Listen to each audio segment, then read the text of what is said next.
வணக்கம். கதிரவன் நியூஸின் மதிய நேர பிரதான செய்திகள். முதலில் தலைப்புச் செய்திகள். விசேட தேவையுடைய மாணவர்களுக்கான மாதாந்த உதவித்தொகை அதிகரிப்பு. யாழ்ப்பாணம் உள்ளிட்ட பகுதி மக்களுக்கு விடுக்கப்பட்டுள்ள அவசர எச்சரிக்கை. யாழில் மது அருந்திவிட்டு உறங்கிய இளம் குடும்பஸ்தர் சடலமாக மீட்பு. ஊழல் மோசடி குற்றச்சாட்டில் சிக்குபவர்களை குறிவைக்கும் கும்பல், தொடரும் மர்ம மரணங்கள். மாற்றுத்திறனாளிகளுக்கான விசேட திட்டம் 2027 ஆண்டு வரவு செலவு திட்டம் முன்மொழிவு. டெங்கு உயிரிழப்பு 53ஆக அதிகரிப்பு. நீர்கொழும்பு சிறைச்சாலை மோதல் விவகாரம் ஜனாதிபதி தலைமையில் உயர்மட்ட சந்திப்பு. இலங்கையில் 5 பேருக்கு மரண தண்டனை. வீட்டில் இறக்கி விடுவதாக கூறி மாணவியை பாலியல் வன்கொடுமை செய்த இளைஞர். மண்மேடு சரிந்து விழுந்ததில் ஒருவர் இறப்பு. தொடர்பன விரிவான செய்திகள். 2026 ஆண்டு முதல் விசேட தேவையுடைய மாணவர்களுக்காக மாதாந்தம் வழங்கப்படும் உதவித்தொகையை அதிகரிப்பது குறித்து ஜனாதிபதியுடனான கலந்துரையாடலின் போது விசேட கவனம் செலுத்தப்பட்டுள்ளது. கல்வி, உயர்கல்வி மற்றும் தொழில்கல்வி அமைச்சுக்கு 2026 ஆண்டில் ஒதுக்கப்பட்ட வரவு செலவு திட்ட நிதியின் கீழ் நடைமுறைப்படுத்தப்படும் திட்டங்களின் முன்னேற்றம், மீளாய்வு மற்றும் 2027 ஆண்டுக்கான வரவு செலவு திட்டம் தொடர்பான கலந்துரையாடல் நேற்று ஜனாதிபதி அலுவலகத்தில் நடைபெற்ற போதே இந்த விடயம் வெளிப்படுத்தப்பட்டது. இதன்போது தேசிய கல்வியியல் கல்லூரிகளின் ஆசிரியர் மாணவர்களுக்கான கொடுப்பனவை அதிகரிப்பதன் அவசியம் குறித்தும் விரைவாக கலந்துரையாடப்பட்டது. அத்துடன் தற்போது நடைமுறையிலுள்ள மாணவர் காப்புறுதி திட்டத்தில் காணப்படும் பிரச்சினைகள் குறித்தும் இங்கு அதிகாரிகள் ஜனாதிபதிக்கு விளக்கம் அளித்தனர். 2027 ஆண்டு முதல் 2031 ஆண்டு வரையான காலப்பகுதிக்குள் கல்வித்துறையின் முன்னேற்றத்துக்காக 382 பில்லியன் ரூபாய் பெருந்தொகையான முதலீட்டை மேற்கொள்வதற்கான திட்டங்கள் குறித்தும் இதன் கீழ் முன்மொழியப்பட்டுள்ள டிஜிட்டல் பரிமாற்ற திட்டம் குறித்தும் கவனம் செலுத்தப்பட்டுள்ளது. எனவே டெட்வா சூறாவளியினால் சேதமடைந்த 20 பாடசாலைகள் மற்றும் கல்வியியற் கல்லூரிகளை புனரமைப்பதற்காக 1.9 பில்லியன் ரூபாய் நிதி ஒதுக்கீடு செய்யப்பட்டு பணிகள் ஆரம்பிக்கப்பட்டுள்ளதாக இங்கு குறிப்பிடப்பட்டுள்ளது. கல்வித்துறையில் நிலவும் ஆசிரியர் மற்றும் கல்வி சாரா ஊழியர்கள் பற்றாக்குறை மற்றும் சம்பள முரண்பாடுகள் குறித்தும் அனைத்து துறைகளையும் ஒருங்கிணைத்து எதிர்காலத்தில் கலந்துரையாடுவதற்கும் அதற்காக விசேட ஆணைக்குழுவின் ஊடாக நிரந்தர தீர்வுகளை வழங்குவதற்கும் இங்கு இணக்கம் தெரிவிக்கப்பட்டமையும் குறிப்பிடத்தக்கது. யாழ்ப்பாணம் உள்ளிட்ட சில மாவட்டங்களிலும் வசிக்கும் மக்கள் அதிக வெப்பநிலை குறித்து அவதானமாக செயல்படுமாறு வளிமண்டலவியல் திணைக்களம் அறிவித்துள்ளது. வளிமண்டலவியல் திணைக்களம் இன்று வெளியிட்ட வானிலை முன்னறிவிப்பில் இந்த விடயம் குறிப்பிடப்பட்டுள்ளது. அந்த வகையில் கிழக்கு மாகாணத்திலும் யாழ்ப்பாணம், கிளிநொச்சி, முல்லைத்தீவு, வவுனியா, மொனராகலை ஆகிய மாவட்டங்களிலும் வசிக்கும் மக்கள் அவதானமாக செயல்படுமாறு வேண்டுகோள் விடுத்துள்ளது. குறித்த பிரதேசங்களில் இன்று பகல் மனித உடலால் உணரக்கூடிய வெப்பத்தின் அளவானது எச்சரிக்கை நிலைக்கு உயர்வடையக்கூடும் என்று வளிமண்டலவியல் திணைக்களம் தெரிவித்துள்ளது. இந்நிலையில் அதிக வெப்பமான சூழலில் நீண்ட நேரம் வெயிலில் இருப்பது மற்றும் வெளிப்புற நடவடிக்கைகளில் ஈடுபடுவது சோர்வை உண்டாக்கும். தொடர்ந்தும் அதிக வேளைகளில் ஈடுபடுவர்களுக்கு தசைப்பிடிப்பு ஏற்பட வாய்ப்புள்ளது.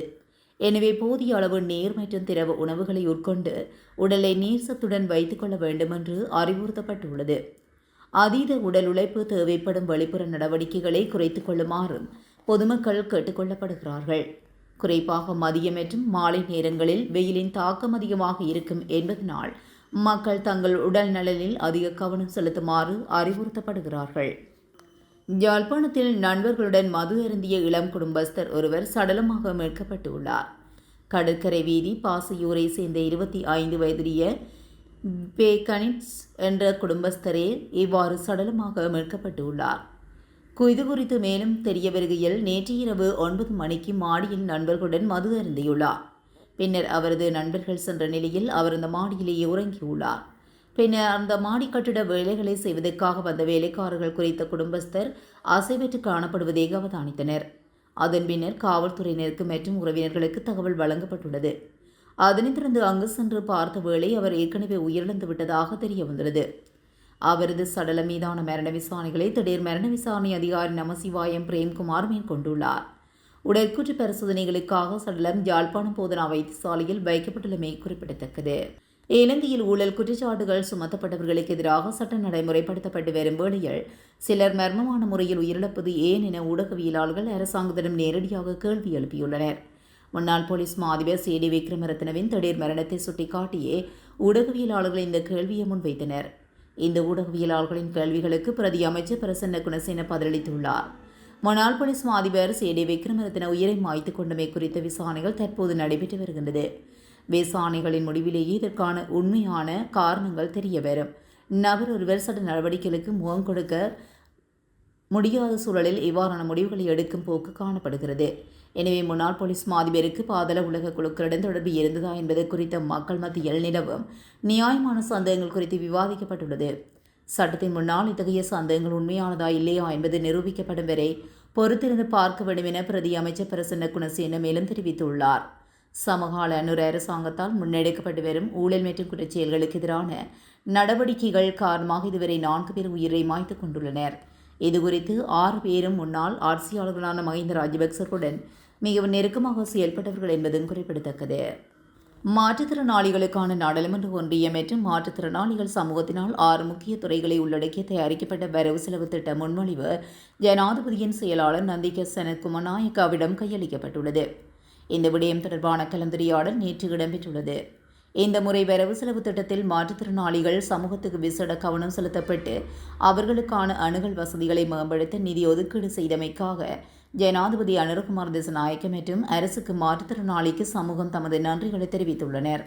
இந்நிகழ்வில் கலந்து கொண்ட மாற்றுத்திறனாளிகளுக்கான நாடாளுமன்ற ஒன்றியத்தின் தலைவர் நாடாளுமன்ற உறுப்பினர் சுகத் வசந்த டி சில்வா கருத்து தெரிவிக்கையில், மாற்றுத்திறனாளிகளை சமூகத்தின் சாதாரண பங்காளிகளாக மாற்றுவது அவசியம். இதற்காக ஒன்றாக பிடித்தளராது என்னும் தேசிய கொள்கை வரைவு தயாரிக்கப்பட்டுள்ளதுடன் சமர்ப்பிக்கப்பட்டுள்ள வரவு செலவு திட்ட முன்மொழிவுகளும் அந்த தேசிய கொள்கைக்கேற்ப அமைக்கப்பட்டுள்ளது என்று குறிப்பிட்டுள்ளார். இதன்போது சுற்றுலாத்துறையில் மாற்றுத்திறனாளிகளின் பங்களிப்பை அதிகரித்தல் மற்றும் அவர்களுக்கான அணுகல் வசதிகளை மேம்படுத்துதல், அத்துடன் பாரம்பரியமான பயிற்சிகள் மூலமாக வேலைவாய்ப்பு சந்தையில் மாற்றுத்திறனாளிகளுக்கு போதிய வேலைவாய்ப்பு கிடைப்பதில்லை என்பதனால் நவீன தேவைக்கேற்ப பயிற்சிகளை முன்னெடுத்தல், மாற்றுத்திறனாளிகளை சமூகத்தின் சம பங்காளிகளாக மாற்ற அரசாங்கம் பல கொள்கை ரீதியான தீர்மானங்கள் எடுத்துள்ளதாக தெரிவித்த ஜனாதிபதி செயலாளர், இதற்கான சுற்றறிக்கைகள் மற்றும் பணிப்புரைகளை விரைவாக வெளியிடுவதன் உட்கட்டமைப்பு வசதிகளை மேம்படுத்தவும் நடவடிக்கை எடுப்பதாக உறுதியளித்துள்ளார். இந்த சந்திப்பில் ஜனாதிபதியின் சிரேஷ்ட பேணிதிக செயலாளர் கபில ஜனக பண்டார, நாடாளுமன்ற ஒன்றியத்தின் உறுப்பினர்கள், மாற்றுத்திறனாளிகள் மற்றும் சிவில் சமூக பிரதிநிதிகள் கலந்து கொண்டுள்ளனர். இலங்கையில் டெங்கு நோய் தாக்கத்தால் உயிரிழந்தவர்களின் எண்ணிக்கை 53ஆக உயர்ந்துள்ளது என்று தேசிய டெங்கு கட்டுப்பாட்டு பிரிவு தெரிவித்துள்ளது. நாட்டில் இதுவரையான காலப்பகுதியை பதிவாகிய மொத்த டெங்கு நோயாளர்களின் எண்ணிக்கை 74,478ஆக அதிகரித்துள்ளது. டெங்கு நோயில் பரவல் தொடர்ந்தும் தீவிரமடைந்து வருவதை புள்ளி விவரங்கள் உணர்த்துகின்றன.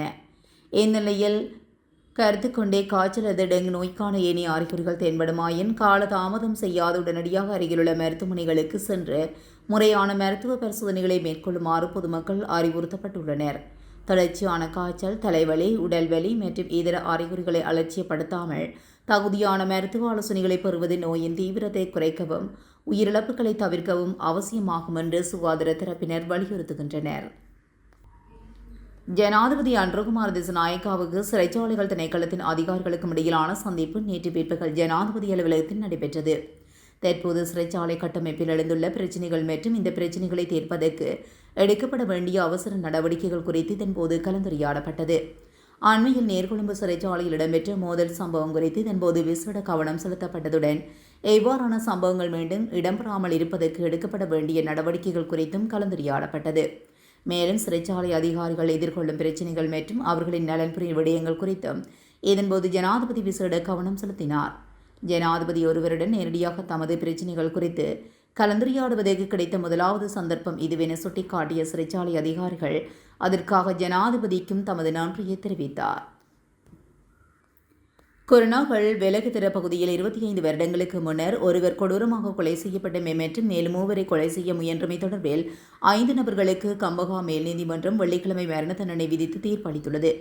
2001ஆம் ஆண்டு அக்டோபர் 31ஆம் தேதி ஒரு குழுவினர் வெலகுதிர தியவெட்டுகளிலுள்ள வீடு ஒன்றிற்குள் அத்துமீறி நுழைந்து அங்கிருந்தவர்கள் மீது கற்கள், தடிகள் மற்றும் வாள்களால் தாக்குதல் நடத்தியதில் ஒருவர் உயிரிழந்ததுடன் மேலும் 3 படுகாயமடைந்தனர். இந்த சம்பவம் தொடர்பிலான சாட்சியங்கள் நீதிமன்றத்தில் நிரூபிக்கப்பட்டுள்ளதை அடுத்து ஐவரும் கொலை குற்றம் மற்றும் கடுமையான தாக்குதல் குற்றச்சாட்டுகளில் குற்றவாளிகள் என தீர்ப்பளித்தது. எனவே அவர்கள் 5 பேருக்கும் கம்பஹா மேல் நீதிமன்றம் தற்பொழுது நீதிபதி மரண தண்டனை விதித்து உத்தரவிட்டுள்ளமை குறிப்பிடத்தக்கது. இந்தியா ஆந்திர பிரதேசத்தில் திருப்பதி மாவட்ட நாயுடுபேட்டை பகுதியில் பாடசாலை மாணவியை ஏமாற்றி வனப்பகுதிக்கு அழைத்து சென்று பாலியல் வன்கொடுமை செய்ததாக கூறப்படும் சம்பவம் பரபரப்பை ஏற்படுத்தியுள்ளது. மாணவியொருவர் பாடசாலை முடிந்து வீட்டுக்கு நடந்து சென்று கொண்டிருந்த போது வெண்ணமாலா கிராமத்தைச் சேர்ந்த ராகேஷ் என்ற இளைஞர் தனது மோட்டார் சைக்கிளை வீட்டில் இறக்கிவிடுவதாக கூறி அவரை ஏற்றி சென்றதாக தெரிவிக்கப்படுகிறது. ஆனால் மாணவியை வீட்டுக்கு அழைத்து செல்லாமல் பிரதவாடா கிராமம் அருகிலுள்ள வனப்பகுதிக்கு அழைத்து சென்றுள்ளார். இதன்போது சந்தேகமடைந்த மாணவி ஓடிக்கொண்டிருந்த மோட்டார் சைக்கிளிலிருந்து குதித்து தப்பிக்க முயன்றதாகவும் அதற்கு ஆத்திரமடைந்த சந்தேக நபர் அவரை கொலை செய்வதாக மிரட்டியதாகவும் கூறப்படுகிறது. பின்னர் வனப்பகுதியின் மாணவியை பாலியல் வன்கொடுமைக்கு உள்ளாக்கியதாக குற்றச்சாட்டு எழுந்துள்ளது. அதன் பின்னர் மாணவியை மீண்டும் மோட்டார் சைக்கிளில் ஏற்றி அவரது வீட்டருகே இறக்கிவிட்டு சந்தேக நபர் தப்பி சென்றதாக தெரிவிக்கப்பட்டுள்ளது. சம்பவம் தொடர்பாக பாதிக்கப்பட்ட மாணவி நாயுடுபேட்டை காவல்துறையில் முறைப்பாடு செய்ததைத் தொடர்ந்து வழக்கு பதிவு செய்யப்பட்டு விசாரணை முன்னெடுக்கப்பட்டுள்ளது. அளவத்துக்குட படுகுட பகுதியில் மண்மேடு ஒன்று சரிந்து விழுந்ததில் நபர் ஒருவர் நேற்று உயிரிழந்துள்ளார். வீடொன்றை அமைப்பதற்காக வெட்டப்பட்டிருந்த நிலப்பகுதியில் அடித்தளத்துக்காக குழி தோண்டிக் கொண்டிருந்த போது இந்த மண்மேடு சரிந்து விழுந்துள்ளதாக இதுவரை மேற்கொள்ளப்பட்ட விசாரணையில் தெரியவந்துள்ளது. அனர்த்தத்தின் பின்னர் அவர் அங்கிருந்து மீட்கப்பட்டு அகுரனை வைத்தியசாலைக்கு கொண்டு செல்லப்பட்ட போதிலும் கொண்டு செல்லும் வழியிலேயே அவர் உயிரிழந்துள்ளார். இவ்வாறு உயிரிழந்தவர் அளவத்தகுட பகுதியைச் சேர்ந்த 49 வயதுடையவர் என தெரியவந்துள்ளது. சடலம் கண்டி வைத்தியசாலையில் பிரேத அறையில் வைக்கப்பட்டுள்ளதுடன் அளவத்தகுட போலீசார் மேலதிக விசாரணைகளை மேற்கொண்டு வருகின்றனர். இத்துடன் கதிரவன் நியூஸின் மதிய நேர பிரதான செய்திகள் நிறைவடைகின்றன. தொடர்ந்தும் செய்திகளோடு இணைந்திருக்க கதிரவன் நியூஸுடன் இணைந்திருங்கள். நன்றி, வணக்கம்.